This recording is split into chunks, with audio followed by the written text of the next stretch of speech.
जैसे कि दोस्तों सबसे पहले मैं आपको बताना चाहूँगा कि आज हम इस वीडियो के माध्यम से बात करने वाले हैं CITS एडमिशन 2020 के बारे में, जिसमें कि बात करेंगे इंट्रेंस एग्ज़ाम के लिए फॉर्म कब से कब तक भरे जाएंगे और कब आपका इंट्रेंस एग्ज़ाम होगा, कब रिजल्ट आएगा और कब काउंसलिंग होगी।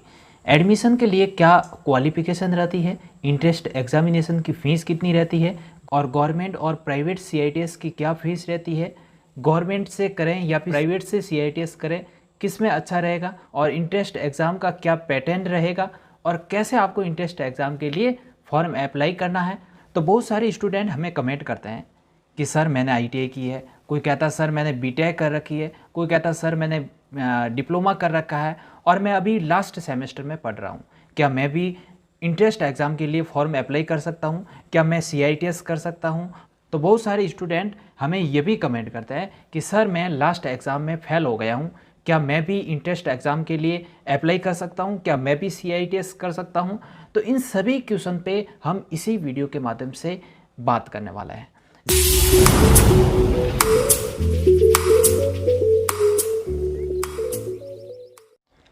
जैसा कि दोस्तों आपको पता है, मैंने CITS एडमिशन 2020 के बारे में पहले भी एक वीडियो अपलोड कर रखा है।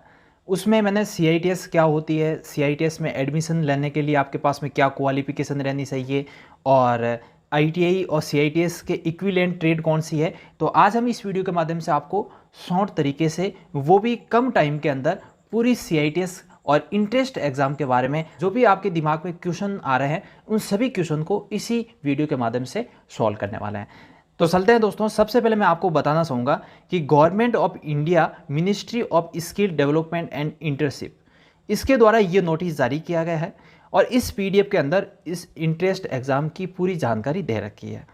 यहाँ दोस्तों हम पेज को ड्रॉप डाउन करेंगे और हम आपको स्टेप बाय स्टेप जो भी CITS के बारे में जानकारी है वो हम आपको यहाँ पे देंगे। तो दोस्तों सबसे पहले मैं आपको बता दूं कि DGT के द्वारा CITS 2020 प्रोस्पेक्ट जारी किया गया है। यहाँ पे दोस्तों सबसे पहले मैं आपको बताऊंगा कि, तो दोस्तों वीडियो को शुरू करने से पहले मैं आपको बताना चाहूँगा कि AICET यानी कि इसका मतलब होता है all India common entrance test, यानी कि जो आप CITS के एडमिशन लेने जाओगे तो उससे पहले आपको इंट्रेंस एग्ज़ाम देना पड़ेगा और इसकी डेट अभी DGT के द्वारा जारी की गई है। और NSTI यानी कि नेशनल स्किल ट्रेनिंग इंस्टीट्यूट होता है और CITS यानी कि क्राफ्ट इंस्ट्रक्टर ट्रेनिंग स्कीम, यानी कि जो आप CITS करने वाले हैं उसकी फुल फॉर्म क्या होती है, craft instructor training scheme. ITOT यानी कि institute of training of trainers. NCVT national counselling for vocational training और CTS यानी कि क्राफ्टमैन ट्रेनिंग स्कीम और EWS यानी कि इकोनॉमिकल वेकर सेक्शन, यानी कि आर्थिक रूप से पिछड़ा वर्ग। NTC यानी कि नेशनल ट्रेड सर्टिफिकेट होता है। और उसके बाद में दोस्तों सबसे पहले हम बात करने वाले हैं अबाउट CITS के बारे में, यानी कि दोस्तों आपको CITS के बारे में थोड़ी सी जानकारी होनी चाहिए। जैसे कि दोस्तों आपको पता है CITS में एडमिशन लेने के लिए इंट्रेंस एग्ज़ाम के ऑनलाइन फॉर्म स्टार्ट हो गए हैं। तो सबसे पहले दोस्तों मैं आपको बताना चाहूँगा कि आप 34 स्टेट के अंदर CITS कर सकते हो, यानी कि अगर आपने इलेक्ट्रीशियन में ITI की है तो आप इलेक्ट्रीशियन से CITS कर सकते हो, वो भी रिलेटिव ट्रेड से। ठीक है, ऐसा नहीं है कि भाई आप इलेक्ट्रीशियन में ITI की है और 34 स्टेट से आप CITS कर सकते हो, ऐसा भी नहीं है। आप अपनी रिलेटिव ट्रेड से CITS कर सकते हो और CITS 34 स्टेट के अंदर होती है, ये ध्यान रखने वाली बात है। हमारे टोटल इंडिया के अंदर 28 NSTI है और 6 स्टेट गवर्नमेंट ITOT है और 12 प्राइवेट ITOT है, ये आपको ध्यान में रखना है। उसके बाद में दोस्तों आपको बता दें, जो आप CITS का कोर्स कर रहे हो वो national counselling for vocational training यानी कि NCVT के द्वारा होगा और जब आप किसी भी CITS की ट्रेड में सफल हो जाते हो तो उसके बाद में आपको एक NCVT के द्वारा सर्टिफिकेट भी दिया जाएगा। उसके बाद में दोस्तों आपको बताना चाहूँगा कि NCVT के द्वारा जो आपको CITS का सर्टिफिकेट दिया जाएगा, ये सर्टिफिकेट आपके लिए work as instructor in industrial training institute के अंदर आपके काम आएगा और उसके बाद में एज ए सर्टिफिकेट इंस्ट्रक्टर, यानी कि आप एक इंस्ट्रक्टर के रूप में एक सर्टिफिकेट ले लोगे, यानी कि आप एक अनुदेशक कहलाओगे जब भी आप CITS कंप्लीट कर लेते हो। उसके बाद में सबसे पहले मैं आपको बताना चाहूँगा कि all India common entrance test, यानी कि AICET जो कि इंट्रेंस एग्ज़ाम कहलाता है। CITS में एडमिशन लेने से पहले आपको ये इंट्रेंस एग्ज़ाम देना पड़ता है। अगर मैं इंट्रेंस एग्ज़ाम 2020 के बारे में बात करूं तो यहाँ पे दोस्तों मैं आपको बताना चाहूँगा कि यहाँ पे 15 तारीख को आपके यहाँ पे फॉर्म स्टार्ट हो गए हैं और 27 तारीख को लास्ट है। यानी कि 27 तारीख के 5 बजे तक आप इंट्रेंस एग्ज़ाम में ऑनलाइन फॉर्म अप्लाई कर सकते हैं। तो 15 तारीख यानी कि आज से ऑनलाइन फॉर्म स्टार्ट हो गए हैं और 27 तारीख तक आप ऑनलाइन फॉर्म अप्लाई कर सकते हैं। उसके बाद में दोस्तों आपको मैं बताना चाहूँगा कि date of all India common entrance test, यानी कि आप जब भी इंट्रेंस एग्ज़ाम के लिए ऑनलाइन फॉर्म अप्लाई करेंगे जो 15 से 27 तक डेट दे रखी है, उसके बाद में 19 और 20 जुलाई को आपका इंट्रेंस एग्ज़ाम टेस्ट लिया जाएगा। तो दोस्तों अगर एलिजिबिलिटी क्वालिफिकेशन की बात आती है तो यहाँ पे दोस्तों सबसे पहले मैं आपको बता देता हूँ कि यहाँ पे NTC यानी कि नेशनल ट्रेड सर्टिफिकेट, अगर आपने ITI की है NCVT ट्रेड से तो आप CITS कर सकते हो, और अगर आपके पास में नेशनल अप्रेंटिस सर्टिफिकेट और अगर आपके पास में नेशनल अप्रेंटिस सर्टिफिकेट ले रखा है तो आप CITS कर सकते हो, और अगर आपने डिप्लोमा डिग्री भी कर रखी है तो आप CITS कर सकते हो। उसके बाद में दोस्तों आपको मैं बताना चाहूँगा कि बहुत सारे स्टूडेंट के यहाँ पे कन्फ्यूजन रहता है, तो विभाग के द्वारा यहाँ पे जानकारी दी गई है कि if there fail in CTS final examination there will not be allowed. यहाँ पे ये कह रहा है कि अगर आप CTS यानी कि ITI के अंदर फाइनल एग्जाम में फेल हो जाते हो तो आपको CITS करने के लिए अलाउ नहीं किया जाएगा। यहाँ पे दोस्तों मैं आपको वापस बता देता हूँ कि यदि आप CTS या फिर ITI कह सकते हैं हम, डिप्लोमा या फिर डिग्री के अंतिम परीक्षा में असफल होते हो तो आप फॉर्म अप्लाई नहीं कर सकते हो इंट्रेंस एग्जाम के लिए, ठीक है। उसके बाद में यहाँ पे लिखा है there candidate are going to appear in final semester of degree diploma during July 2020 में also be considered for appearing in the AICT but there final admission in CITS course will be subjected to successful completion of their degree diploma. If their fail degree diploma final examination there will not be allowed।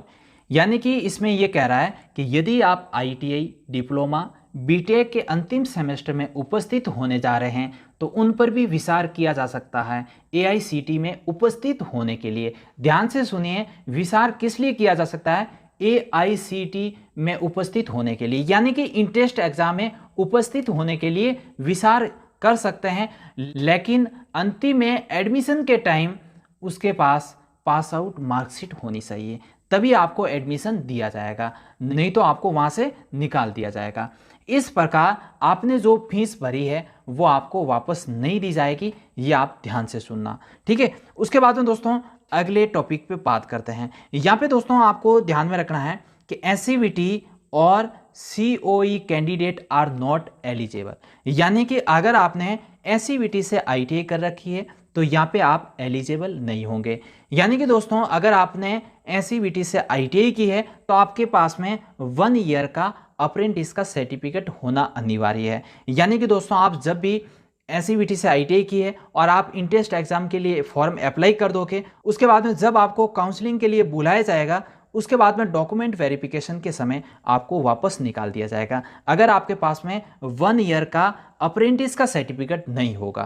तो ये आपको ध्यान में रखना है। उसके बाद में अगर एज की बात करें तो नो अपर एज लिमिट, यानी कि कोई यहाँ पे एज लिमिट नहीं दे रखी है, ठीक है। उसके बाद में मेन बात ये आती है कि इंट्रेंस एग्जामिनेशन फीस के बारे में, यानी कि जब आप इंट्रेंस एग्जाम के लिए एग्जामिनेशन फॉर्म अप्लाई करोगे तो आपको कितनी फीस पे करनी पड़ेगी। तो दोस्तों यहाँ पे अगर मैं जनरल और अदर कैंडिडेट की बात करूँ तो यहाँ पे 500 रुपये फीस लगेगी, और अगर मैं SC ST PH EWH women candidate की बात करूँ तो यहाँ पे आपके 300 रुपये फीस पे करनी पड़ेगी, और ये फीस आप नेट बैंकिंग, क्रेडिट कार्ड और डेबिट कार्ड से कर सकते हो। उसके बाद में दोस्तों बात आती है AICET एग्जामिनेशन पैटर्न के बारे में। तो यानी कि दोस्तों जो आपका एग्जामिनेशन पैटर्न किस प्रकार से रहने वाला है इंट्रेंस एग्जाम में, इस पे बात कर लेते हैं। यानी कि दोस्तों जो आपका इंट्रेंस एग्जाम के लिए पेपर होगा वो 2 घंटे का होगा, यानी कि 2 आवर ड्यूरेशन में आपको 100 क्वेश्चन का जवाब देना पड़ता है। यहाँ पे दोस्तों मैं आपको बता दूं कि आपका जो इंट्रेंस एग्जाम का पैटर्न किस प्रकार से रहने वाला है। तो दोस्तों यहाँ पे ध्यान रखने वाली बात यह है कि 75 क्वेश्चन आपके पूछे जाएंगे ITI की रिलेटिव ट्रेड से, यानी कि अगर आप इलेक्ट्रीशियन ट्रेड से हो तो यहाँ पे इलेक्ट्रीशियन ट्रेड की थ्योरी में से आपके 75 क्वेश्चन पूछे जाएंगे। यानी कि आपको ये ध्यान रखना है, किसी भी ट्रेड में से हो आपकी थ्योरी में से 75 क्वेश्चन पूछे जाएंगे, ठीक है।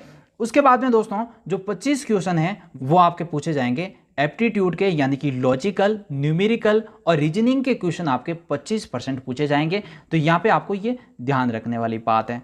उसके बाद में दोस्तों अगर बात करते हैं रिजर्वेशन की, तो यहाँ पे दोस्तों आपको बताना चाहूँगा कि central reservation policy is followed in the admission process, यानी कि जो सेंट्रल लेवल में रिजर्वेशन है वो यहाँ पे फॉलो करेंगे एडमिशन प्रोसेस में। तो ये भी आपको ध्यान रखने वाली बात है। उसके बाद में दोस्तों हम बात करते हैं फीस के बारे में, यानी कि NSTI में कितनी आपकी फीस लगेगी टोटल CITS की, ये यहाँ पे दे रखा है। तो जब आप इंट्रेंस एग्ज़ाम को क्वालिफाई कर दोगे उसके बाद में आपको, अगर आपका एडमिशन NSTI के अंतर्गत होता है तो आपको ये फीस देनी पड़ेगी, ठीक है ना, जैसे कि टोटल लिखा हुआ है।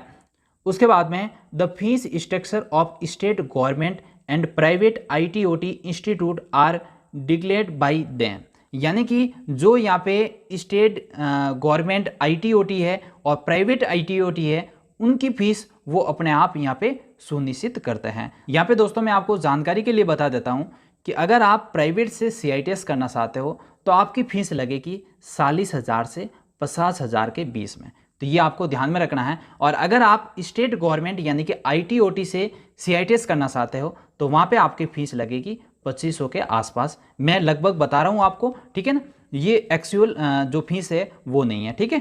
तो उसके बाद में दोस्तों यहाँ पे बात करते हैं इंस्ट्रक्शन ऑफ द कैंडिडेट, यानी कि कैंडिडेट के लिए जो दिशा निर्देश है वो यहाँ पे दे रखा है। तो पॉइंट नंबर 1 में दे रखा है the link of online application will be available, यानी कि अगर आपको CITS के इंट्रेंस एग्जाम के लिए ऑनलाइन फॉर्म अप्लाई करना है तो यहाँ पे ये लिंक भी दे रखा है nimi.government.in, और ये लिंक मैं आपको डिस्क्रिप्शन के अंदर दे दूंगा, वहाँ से आप सीधा ऑनलाइन फॉर्म अप्लाई कर सकते हो। उसके बाद में पॉइंट नंबर 2 में दे रखा है the hall ticket can be download for the website from 13/7/2020 18/7/2020, यानी कि आपका जो हॉल टिकट है वो 13 जुलाई से 18 जुलाई तक आप डाउनलोड कर सकते हो, ये भी यहाँ पे दे रखा है। और जो आपके ऑनलाइन इंट्रेंस एग्ज़ाम की फॉर्म अप्लाई करने की लास्ट डेट है वो 27 जून है, ये आपको ध्यान में रखना है। उसके बाद में पॉइंट नंबर 3 में दे रखा है कि कैंडिडेट को कोई भी CITS के एडमिशन के रिलेटिव लेटेस्ट इन्फॉर्मेशन आपको अगर चाहिए तो आप निमी की ऑफिशियल वेबसाइट पर जाके देख सकते हो। उसके बाद में 4 नंबर पॉइंट में दे रखा है the eligibility syllabus for the trade and exam in provide in the website, यहाँ पे दे रखा है कि किसी भी ट्रेड का जो आपको सिलेबस है वो यहाँ पे इस वेबसाइट पे मिल जाएगा, और आपकी क्या एलिजिबिलिटी होनी चाहिए वो भी इस वेबसाइट पे आपको पूरी जानकारी मिल जाएगी। ये वेबसाइट मैं आपको डिस्क्रिप्शन में दे दूंगा जहाँ से आप पूरी जानकारी ले सकते हो। उसके बाद में दोस्तों यहाँ पे पॉइंट नंबर 5 से 7 ये दे रखे हैं, तो ये इतने मोस्ट नहीं है जो कि आप पढ़ लेना, ठीक है। यहाँ पे मैंने आपको जो महत्वपूर्ण था वो मैंने आपको समझाने की कोशिश की है। उसके बाद में आगे बात करते हैं इम्पोर्टेंट डेट के बारे में, यानी कि यहाँ पे दोस्तों बहुत महत्वपूर्ण जानकारी आपको मिलने वाली है। यानी कि दोस्तों आपको बता दें कि 15 जून 2020 को ऑनलाइन एप्लीकेशन स्टार्ट हो गए हैं और 27 जून 2020 को ऑनलाइन एप्लीकेशन एंड हो जाएंगे। ये आपको 2 डेट महत्वपूर्ण है, ये आपको ध्यान में रखना है। यानी कि आज से ऑनलाइन एप्लीकेशन फॉर्म स्टार्ट हो गए हैं, अगर आपको CITS करना है तो फॉर्म अप्लाई कर देना। उसके बाद में यहाँ पे दे रखा है 13 जुलाई से 18 जुलाई मॉक एग्जामिनेशन, यानी कि आपका एग्ज़ाम किस प्रकार से होगा ऑनलाइन तरीके से, ये आपको निमी की वेबसाइट पर अवेलेबल कराया जाएगा। तो बहुत सारे लड़कों को ये पता नहीं होता है कि ऑनलाइन एग्जामिनेशन किस प्रकार से होता है, ऑनलाइन एग्ज़ाम किस प्रकार से होता है, तो इसीलिए DGT ने यहाँ पे 13 जुलाई से 18 जुलाई के बीच में मॉक एग्जामिनेशन दे रखा है। यहाँ से आप पहले प्रैक्टिस कर सकते हो कि किस प्रकार से ऑनलाइन एग्ज़ाम आपको देना है। उसके बाद में यहाँ पे दोस्तों आपको बता दें कि 13 जुलाई 18 जुलाई के बीच में हॉल टिकट डाउनलोड कर सकते हो आप ऑफिशियल वेबसाइट से। और उसके बाद में दे रखा है 19 एंड 20 जुलाई को कंप्यूटर बेस्ड एग्ज़ाम यानी कि ऑनलाइन एट एग्ज़ाम सेंटर, तो आपका 19 और 20 तारीख को ऑनलाइन एग्ज़ाम होगा। यानी कि आपके पास में बहुत कम टाइम है, तो इस कम टाइम में आपको अच्छी से तैयारी करनी है जिससे कि आपका यहाँ पे सिलेक्शन हो जाए। उसके बाद में बात करते हैं आगे। तो यहाँ पे दे रखा है 1 अगस्त 2020। यहाँ पे दोस्तों आपको बता दें कि 1 अगस्त को आपका जो रिजल्ट है वो यहाँ पे पब्लिश कर दिया जाएगा, जो कि निमी की वेबसाइट पर। उसके बाद में दोस्तों 5 अगस्त से 10 अगस्त के बीच में आपकी ऑनलाइन काउंसलिंग फर्स्ट फेज में होगी और 12 अगस्त से 17 अगस्त के बीच में सेकंड काउंसलिंग होगी और 19 अगस्त से 24 अगस्त के बीच में थर्ड फेज में थर्ड काउंसलिंग होगी। तो ये आपको ध्यान में रखना है। और किसी भी CITS के अंदर थर्ड काउंसलिंग होने के बाद भी कुछ सीटें खाली रह जाती है तो वो वहाँ पे फॉर काउंसलिंग भी करवाएंगे, ठीक है। तो ये आपको ध्यान में रखना है।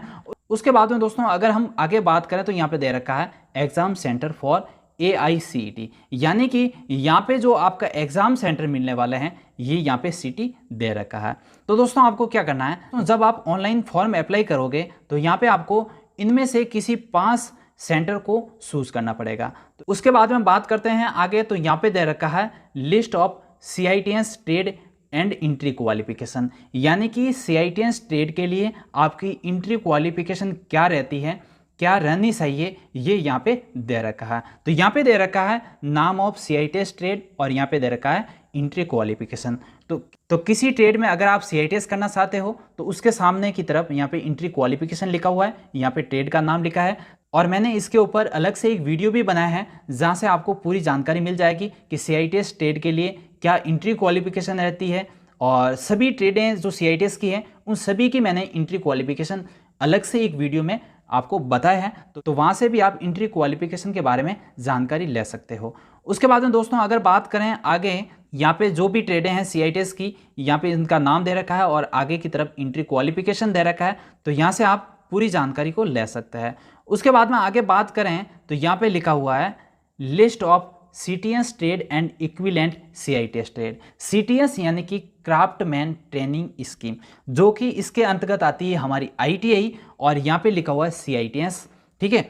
तो CITS और CTS जो ITI की ट्रेडें हैं वो कौन सी ट्रेडें इक्विवेलेंट है इसके बारे में यहाँ पे जानकारी दी है। तो यहाँ पे दोस्तों आपको बता दें जो भी CITS की ट्रेडें हैं ये यहाँ पे दे रखी है और ITI की ट्रेडें यहाँ पे दे रखी है। तो यहाँ से भी आप जानकारी ले सकते हो। उसके बाद में लास्ट में मैं आपको बताना चाहूँगा कि अगर आपको इसी प्रकार से CITS के संबंधित कोई भी न्यूज़ अपडेट और जानकारी प्राप्त करने के लिए हमारे चैनल को सब्सक्राइब करें और पास में दिख रही बेल आइकन को प्रेस करें, जिससे कि हम जैसे ही न्यू वीडियो अपलोड करेंगे तो सबसे पहले आपके पास में नोटिफिकेशन आ जाएगी।